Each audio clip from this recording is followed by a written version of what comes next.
വർഷം കഴിഞ്ഞാലും ആ വേദനയുടെ അംശമൊന്നും കുറയാൻ പോകുന്നുമില്ല. മഞ്ജു വാര്യർ. മലയാളത്തിലെ മികച്ച നടിമാരിൽ ഒരാളാണ് മഞ്ജു വാര്യർ. സല്ലാപം എന്ന ചിത്രത്തിലൂടെ സിനിമാ ലോകത്തേക്ക് കടന്നുവന്ന മഞ്ജു വളരെ പെട്ടെന്ന് മലയാള സിനിമയുടെ മുൻനിരയിലേക്ക് നടന്നു കയറി.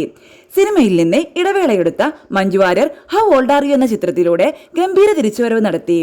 പിന്നീട് ഒരുപിടി മികച്ച സിനിമകളുടെ ഭാഗമാകാൻ മഞ്ജുവിന് സാധിച്ചു. തന്റെ അച്ഛന്റെ വേർപാടിനെ കുറിച്ച് സംസാരിക്കുകയാണ് മഞ്ജു വാര്യർ. ഓരോ നിമിഷവും തന്റെ ഉള്ളിൽ അച്ഛനുണ്ടെന്നും എത്ര വർഷം കഴിഞ്ഞാലും ആ വേദനയുടെ അംശമൊന്നും കുറയാൻ പോകുന്നില്ലെന്നും മഞ്ജു വാര്യർ പറയുന്നു. എന്നാൽ ജീവിതത്തിൽ പിന്നെയും മുന്നോട്ട് പോയല്ലേ നിവൃത്തിയുള്ളൂവെന്നും മഞ്ജു പറഞ്ഞു. വേറൊരാൾക്കും ഒരിക്കലും ആ വേദന കുറയ്ക്കാൻ പറ്റില്ലെന്നും നമ്മൾ തന്നെ അതിനെ നേരിട്ട് കൈകാര്യം ചെയ്യുകയേ വഴിയുള്ളൂവെന്നും മഞ്ജു വാര്യർ കൂട്ടിച്ചേർത്തു. ഓരോ നിമിഷവും അച്ഛൻ ഉള്ളിലുണ്ട്.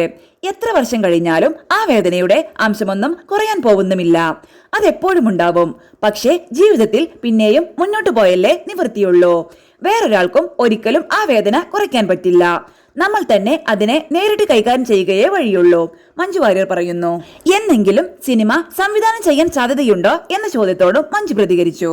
സംവിധാനമൊന്നും ഒരിക്കലും ഞാൻ ചെയ്യാൻ സാധ്യതയില്ല. എനിക്ക് മറ്റൊരു മേഖലയെക്കുറിച്ച് ചിന്തിക്കാൻ പോലും പറ്റുന്നില്ല. ഇതൊക്കെ തന്നെയേ നമുക്ക് പറഞ്ഞിട്ടുള്ളൂ എന്നാണ് തോന്നുന്നത്. അതിന് നമുക്കൊരു ആത്മവിശ്വാസം വേണമല്ലോ. അതിനുള്ള ജന്മവാസന നമുക്കുണ്ടെന്നൊരു തോന്നലെങ്കിലും വേണ്ടേ? എനിക്ക് അതില്ല, മഞ്ജു വാര്യർ പറഞ്ഞു.